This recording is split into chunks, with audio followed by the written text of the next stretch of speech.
Welcome to our channel. Today we how to download and freeze your credit with Equifax app, beginner guide step by step clearly. To begin, download the Equifax app from your device's app store. Open the app once the download is complete. Create an account if you don't already have one. Provide the required personal information, such as your name, email, and social security number. Follow the prompts to verify your identity. This may include answering security questions or receiving a verification code via email or text. Once your identity is verified, log into your Equifax account. From the main menu, look for the option labeled Credit Freeze. Select Freeze My Credit. Read the information regarding credit freezing. Choose to freeze your credit for all three major credit bureaus. Confirm your selection to initiate the freeze. Review the confirmation screen to ensure your credit is now frozen.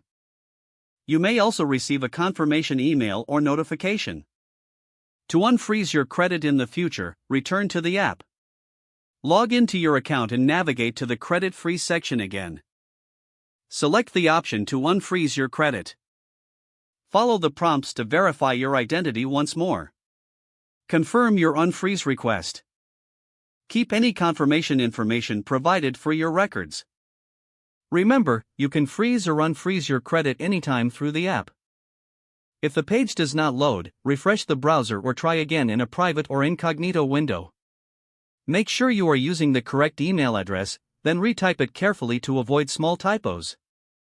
If your password is not accepted, use the reset option and create a new strong password you can remember. Check your spam folder for verification or security emails, then complete any requested confirmation steps. Enable two-factor authentication if available to improve account security and reduce unauthorized access risk. After signing in, review your profile details so your contact information and settings are accurate and current. If you see an error message, note it down and try again after restarting your device and internet connection. Log out when you finish, especially on shared devices, to keep your account and payment information secure. If the page does not load, refresh the browser or try again in a private or incognito window. Don't forget to like this video and subscribe to our channel for more step-by-step tech guides.